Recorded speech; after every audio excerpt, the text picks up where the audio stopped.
Semaine de choc dans les 5 championnats majeurs, occasion parfaite de tenter un prono sur Unibet, 100 € remboursés sur votre premier pari grâce au lien en description, conditions pour jouer en bas de l'écran.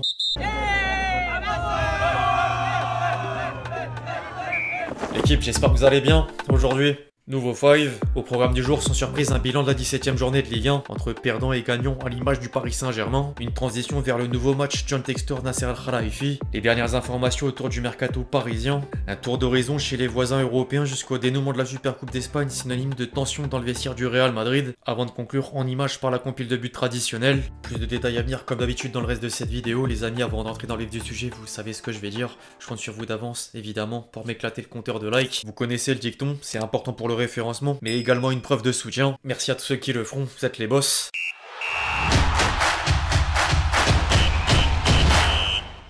Le dernier week-end de Ligue 1 aura fini avec plus de perdants que de gagnants. Le premier de la liste s'appelle toujours Montpellier, battu par Angers, en plus d'enregistrer un record vieux de 46 ans. Aucune équipe n'avait encaissé 42 buts après 17 journées depuis la saison 78-79.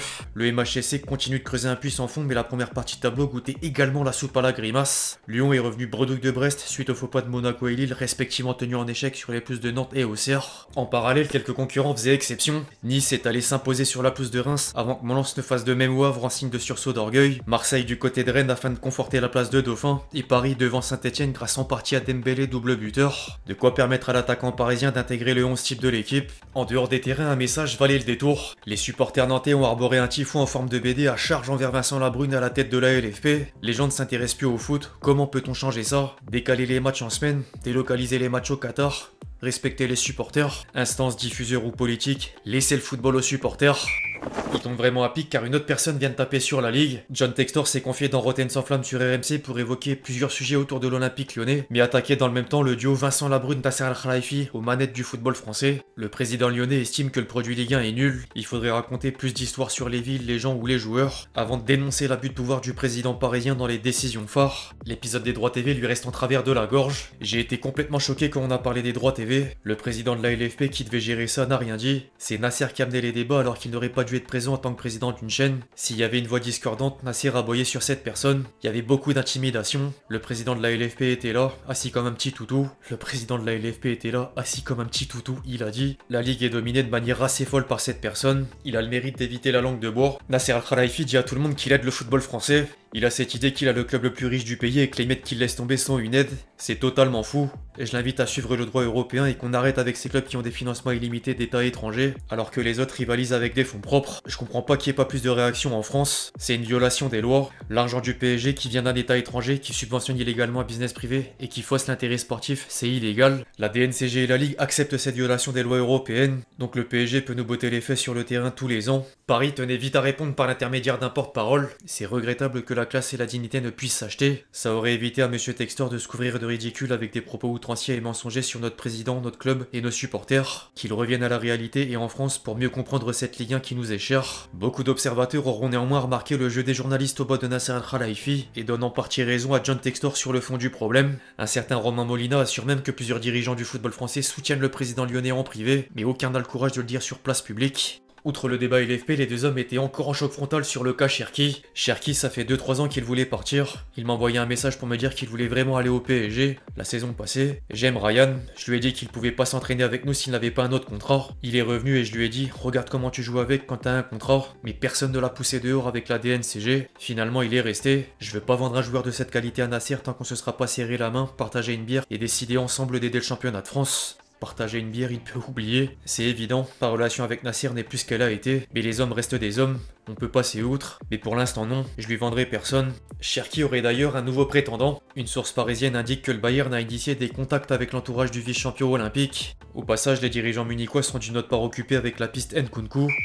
Du côté de Paris, désormais le mercato hivernal passe à l'étape supérieure. Le PSG est proche de mettre la main sur Kvaratskhelia pour 80 millions d'euros dont 10 de bonus. L'international géorgien devrait signer un contrat jusqu'en 2029 avec un salaire de 10 millions d'euros par an, plus les variables en fonction des performances. En parallèle, les dirigeants parisiens sont bel est bien positionné sur John Duran, mais Aston Villa n'est pas vendeur, du coup le dossier pourrait attendre l'été prochain. Au rayon des départs, Colomani devrait bientôt trouver preneur. La Juventus et Tottenham ont lancé les discussions et la presse italienne rapporte que la vieille dame est en pole position. Le club de la capitale attend au moins 60 millions d'euros pour céder l'ancien nantais. Asensio fait quant à lui l'objet d'un intérêt d'Aston Villa après celui de la Real Sociedad. Derrière les indésirables de janvier, Donnarumma intéresserait l'Inter. Le gardien italien est déçu par la nouvelle concurrence avec Safonov et réfléchit à partir, d'autant plus que le contrat en cours arrivera à terme en 2026. S'il finit par prendre la porte de sortie, le PSG aurait déjà coché le nom de Lucas Chevalier. Affaire à suivre. Au passage, Luis Enrique vient de faire une projection sur le futur de façon assez drôle en marge des 16e de finale de Coupe de France. No sé cuánto va a durar esto, cuántos años. ¿Tú sabes cuántos años voy a estar aquí en el Paris Saint-Germain? Ojalá. J'espère. En dehors du pays, le dernier week-end offrait de la matière entre championnat et coupe. En Allemagne, le Bayern est toujours aux commandes de la Bundesliga. Les Bavarois ont battu Gladbach sur le plus petit des scores et conservent 4 points d'avance sur les Leverkusen, auteur d'une 10e victoire consécutive sur la pousse de Dortmund. Du côté de l'Italie, Naples est provisoirement en tête de la Serie A avant les matchs en retard de l'Inter et l'Atalanta. Les Nerazzurri sont revenus de Venise avec les 3 points et s'apprêtent à accueillir Bologne, alors que la DA a buté sur l'Udinese avant de recevoir la Juventus, également tenue en échec dans le derby de Turin. Outre-Manche avait lieu le 3e tour de Coupe d'Angleterre. Tous les favoris sont qualifiés, à l'image de Manchester City après avoir balayé un club de 4ème division anglaise. Par contre, l'attention a été portée sur le choc Arsenal-Manchester United. Les Red Devils sont sortis la Gunners au terme d'une séance de tir au but et peuvent en partie dire merci à Buyindir. Le gardien turc aura stoppé un pénalty en cours de jeu avant de remettre le couvert dans l'épreuve finale. En parallèle, la Liga passait un peu de côté face à la finale de Supercoupe d'Espagne. D'abord mené 1-0, le Barça n'a fait qu'une bouchée du Real Madrid et soulève le premier trophée 2025 grâce en partie au trio Yamal, Lewandowski, Rafinha. Les quotidiens catalans ne pouvaient qu'encenser les Blaugrana, à l'inverse des confrères madrilènes, plus que critiques envers les hommes d'Ancelotti. Seul Mbappé aura reçu des commentaires positifs. As écrivait par exemple que le Kicks a livré sa meilleure version dans le pire Real depuis des années. Désormais c'est le Français qui est seul. Le crack a marqué, forcé un carton rouge et a été un cauchemar pour le Barça. Même blessé à la cheville, il a détruit Baldé, Koundé et Araújo,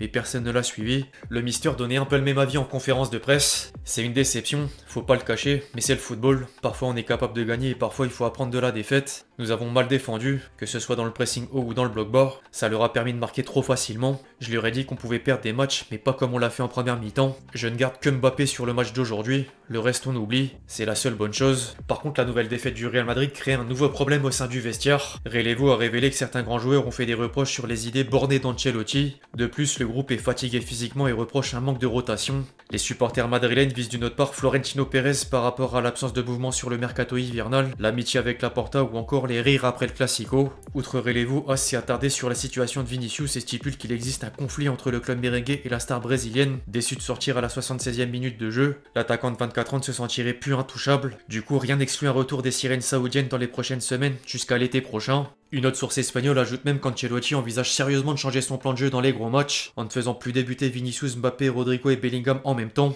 Attention aux réactions de l'un ou de l'autre. Avant de conclure les amis, tradition oblige, la compile de buts. Maintenant à gauche. Un peu ce relais entre les joueurs missionnaires. Un coup de plein axe. L'Anglesat vers Parchemin. Le tir croisé.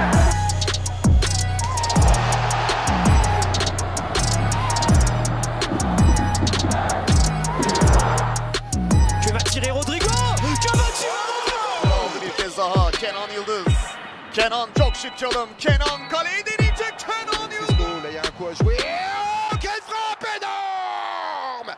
Enfin bref, l'équipe c'est tout pour le five du jour, j'espère vraiment qu'il vous a plu, je compte sur vous si c'est le cas pour lâcher votre plus beau like, comme d'habitude. N'hésitez pas à réagir dans les commentaires sur tous les sujets qu'on a pu traiter aujourd'hui, puis d'ici là, on se retrouve très vite sur la chaîne pour de nouvelles vidéos, c'était Lexti. Ciao ciao.